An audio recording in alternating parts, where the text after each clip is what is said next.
Assalamu алейкум, мен атым Улан, кесим боюнча дарыгер эндокринологмун. Бул видеодо сиздерге абдан актуалдуу болгон нерсе тууралуу толук маалымат жеткирген аракет кылам. Өзүңүздөр жакшы билесиздер, 21-кылым абдан химиялашкан доор болуп калды. Анын зыянын дээрлик ар бирибиз тартып, ар кандай өнөкөт оорулар менен жабыркап келебиз. Ушундай шартта жаңы үйлөнгөн жаштардын дагы балалуу болуу бактысына жетиши абдан кыйын болууда. Ушул нерсени мүмкүн болушунча натыйжалуу кылышты, же болбосо дени сак перзентке ээ болушту жана ал жолдо эмнелер кылыш керек экени тууралуу билгендериме жана уккандарыма деги эле билген баардык жакшы маанилүү маалыматтар менен бөлүшө кетейин. Негизи эле биз мусулман эли баары Аллахтан ээбиз, албетте ушундай.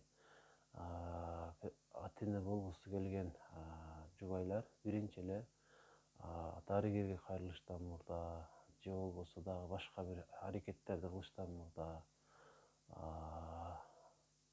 биринчи жаратканга кайрылыш керек. Намаз окуш керек. Андан дагы тахажжуд билесиздер. Айына 1-2 жолу болсо дагы түн уйкудан кечип Аллах Таалага жалынуу керек. Ошондо гана ал өзүнүн мээри менен сиздерге салиха перзенттерди берет. Бул биринчиси. Бул нерсени кылбай туруп башка аракетке өтпөңүздөр. Негизи баарыбызга дебейин, көпчүлүгүбүзгө бул аракетке барбасак деле Аллахтын перзент берүүдө, бирок арабызда ушул бакытка жетпей жүргөндөр канча. Ошол нерсеге аракет кылып жүргөн адамдарга айта турган биринчи кеңешим ушул. Андан кийин эмне кылуу керек? Албетте дарыгерге кайрылуу керек. Болгондо дагы эркек, аял бир учурда экөөбүз тең барып, аялыбыз гинекологко барат, ал эми эркектер болсо урологко барыш керек. Бир убакта кайрылуу керек дегенин себеби кайсы бир аялда же эркекте оору болсо, анын ошол жубайына дагы ошол оору болушу мүмкүн.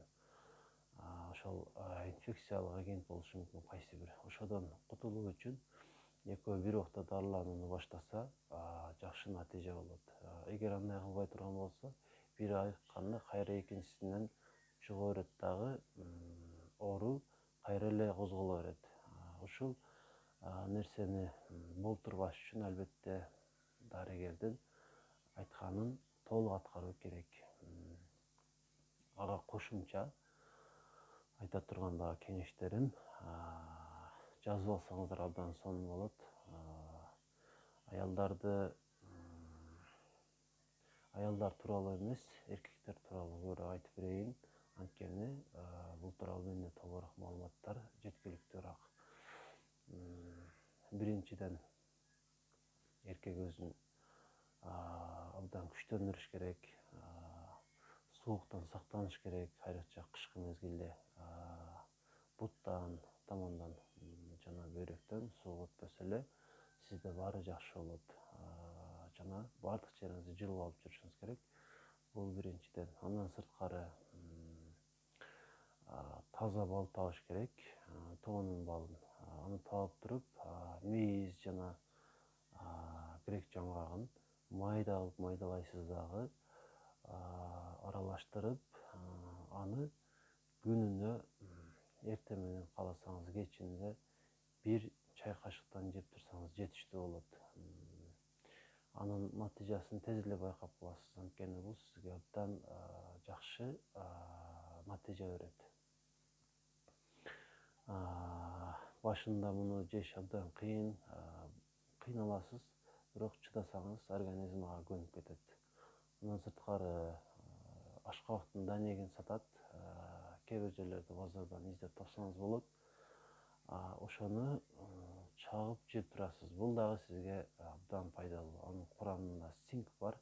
Бул болсо сиздин ден соолугуңуз үчүн, гормондоруңуздун толук болушу үчүн абдан керектүү. дарыканада женьшен деген суюктук бар, спирттин идишинчелик өлчөмдөгү идиште. Аны күнүнө bir 10 тамчыдан сууга кошуп ичип турсаңыз, ал дагы сизге жакшы жардам берет. Ага кошумча күчтүү тамактарды, чучук жешиңиз керек. Ушулардын өзү эле сизге абдан жеткиликтүү деп айтсам болот. Бирок өзүңүздүн фантазияңызга ылайык дейбизби, жаңы пайдалуу нерселерди кошсоңуз болот. Мисалы, балык жесеңиз болот, жер жемиштерди көбөйтүш керек, жашылчаларды көбөйтүш керек. Булар дагы сиздин ден соолугуңузга абдан пайдалуу. Андан сырткары зыяндуу болгон нерселерден такыр баш тартуу керек. Айрыкча ичимдик, чеге турган нерселер сизге такыр болбойт. Ачуу, анан көп кууруган тамактарды дагы көп жей бербеш керек. Ушул нерселерден тыйылсаңыз, андан сырткары уйкуну дагы жеткиликтүү кылсаңыз, өзүңүздү стресс деп коебуз, ошол нерсеге алдырбай жүргөн аракет кылсаңыз, сизде баары жакшы болот, сизде эч кандай маселе болбойт. Ушул нерселерди аялыңызга дагы жеткирип, же болбосо чогуу аткарсаңыздар, буюрса, Кудайым сиздерге дагы салих салиха перзенттерди насип кылат.